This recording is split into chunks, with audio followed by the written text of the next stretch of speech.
What is going on, friends? Clayton Lopez here, and today we're going to talk about one of the most impactful habits that you can build as a leader, okay? Again, this habit is a habit that I have developed, and it's responsible for about 80% of my results, okay? It's not a habit that only I developed, but it's a habit that the best leaders in history have developed as well, okay? And the thing about this habit is that it's so simple to do or so simple to not do. And because it's so simple to not do, and in general, like within its simplicity, this is where most people are gonna fuck it up. Okay? It's so easy yet so impactful that most people are not gonna consider the seriousness of this habit, okay? So what is it? That habit is engaging in the information diet. What is the information diet? The information diet is consuming content that's going to move you forward, okay? And at the same time, eliminating content that is not, okay? So, for example, my information diet consists of reading at least 10 pages of a self-development book or military history book a day, okay?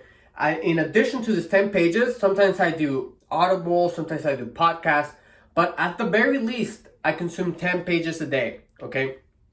And again, it seems so simple. How can 10 pages a day really be that impactful? And the answer comes with this, okay? And for that, I want to read from an email that became very popular by General Mattis.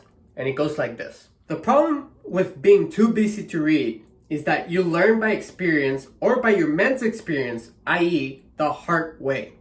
By reading, you learn through others' experiences, generally a better way to do business, especially in our line of work, where the consequence of incompetence are so final for our young men.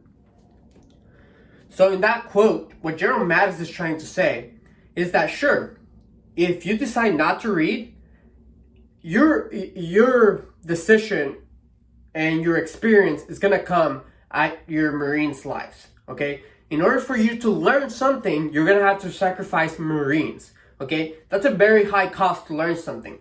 When there's thousands and thousands of books of literally people, leaders, some of the best leaders in history, literally giving us their experience, their life's experience through a book, okay? And again, friends, this is something that we need to take advantage of. So, with that said, I want to dive into the 3 books that I think can be that foundation for your information diet, okay? The foundation for your leadership. These are the books that, among all the books I ever read, the ones that I found the most impactful to start my journey, okay? So to start that, I want to start with a book called On Leadership by John Wooden. And for those of you who do not know John Wooden, and I got the book right here, John Wooden was a UCLA coach back in the 50s or 40s and 50s, something like that. And he was sent to UCLA when they were a crappy ass team. And while he was there, he was able to make the UCLA team win 10 national championships. He went 4 years undefeated, okay, winning 88 games in a row. And luckily for us, he fucking wrote a book about it, okay? How is it that you can take a different group of people every single year and make them a winning fucking team, okay? So, one of my favorite quotes from John Wooden is the following. And I quote, "The hard struggle is to be welcome, never feared. In fact, when you define success this way, the only thing to fear is your own unwillingness to make the full 100% effort to prepare and perform at the highest level of your ability." So, what John Wooden here is trying to say is that there's a different standard of performance that he put his team through, and that is 100% effort. And 100% effort, it's more demanding than demanding your team to win, okay? Because if your team has more to give than just winning, John Wooden wanted to see that in his team. And his book is really great at just covering in detail how is it that he built a foundation of leadership and habits and small details, okay? So I highly recommend this book. The second book that I want to recommend It's a book called Extreme Ownership by Jocko Willink. I am grateful to live in a generation where Jocko Willink is still alive, okay? Because through his podcast and through his books that he keeps writing, we can learn more and more and more about leadership. But to be specific, Jocko Willink, for those of you who don't know him, he was a Navy SEAL commander, prior enlisted Navy SEAL commander, who had the opportunity to be in charge of the training development of the SEAL teams, okay? So in this training, it was like a leadership laboratory where the scenarios would be the same, and you would get a squad of SEALs or a team of SEALs, and that are about averagely equally to each other. And the only thing that would change in those scenarios was the leadership, okay? So, essentially, it was like the best leadership lab that has ever existed. And Jocko Willink took his experience from that leadership lab and then wrote a fucking book about it called Extreme Ownership. So, let me tell you my favorite quote from Extreme Ownership. And I quote, "Extreme ownership leaders must own everything in their role. There is no one else to blame." So something that Jocko Willink really, wants to drive, and it's the point of the fucking book, is that leaders need to take extreme ownership for the failure or success of their team, okay? I used to do this a lot before I really started to practice this, and it was essentially, it went like this. A problem would happen, and immediately my ego would get in the way and eventually try to find someone to fucking blame, okay? That's not the way that good leaders handle things, okay? Good leaders, great leaders, when a problem happens, they immediately want to see what could they have done to stop the problem from happening, and what are they going to do in the future to solve the problem, okay? That in itself is going to be a crucial skill for you at OCS, where sometimes you're gonna get in trouble because someone else didn't bring their gear, okay? This is gonna happen in the Marine Corps in general too. You'll be there and someone else is not prepared, not at the right time, not at the right place, not with the right gear. And in your head, your first reaction is to be like, well, fuck that guy. Now I'm getting in trouble because you were not ready, right? But understand that it's you. It's your fault. What could you done to make sure that that person didn't fail, okay?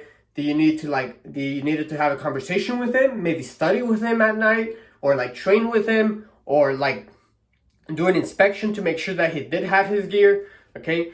Again, all the responsibility on the leader. Third, Gates of Fire by Steven Pressfield, okay? And I have the book right here too. This book is in the Commandant's reading list, and even though it's a fiction book, it talks about the Battle of Thermopylae and the 300 Spartans. But Steven Pressfield does a great job at communicating what a real leader looks like in the battlefield, okay? And I want to read you one of his quotes too. And I quote, "A king does not abide with his tent while his men bleed and die upon the field. A king does not dine while his men go hungry, nor sleep when they stand at watch upon the wall. A king does not command his men's loyalty through fear, nor purchase it with gold. He earns their love by the sweat of his own back and the pains he endures for their sake. That which comprises the harshest burden, a king lifts first and sets down last. A king does not require service of those he leads, but provides it to them." Okay? What I love about this book is that this book talks about military leaders in a context of warfare, okay? And sometimes there's a misconception that military leaders are supposed to be like this tough dudes that just push people and work them to death, okay?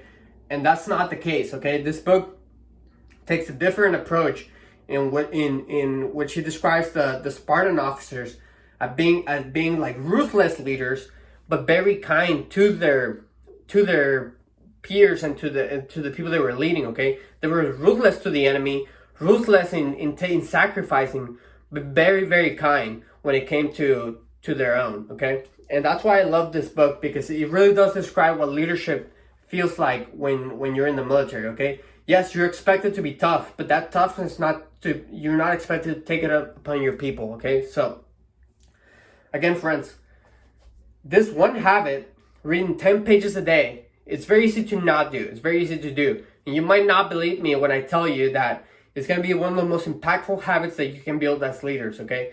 But I promise you that every single author I just mentioned has it in their habits to read a lot, okay? And again, it all comes down to whether you want to learn through your experience that's going to cost you Marines' lives, or you want to learn through other people's experience. So with that said, go check out those books. Make sure that you're starting that habit of reading 10 pages a day. Another way to engage in the information diet is that you can check out OCS Leadership Secrets, okay? It's a course that I designed to essentially dominate OCS, specifically the leadership portion. So that can be part of your information diet, and I highly recommend it. Go check it out. It's going to be right there. With that said, go dominate. Out.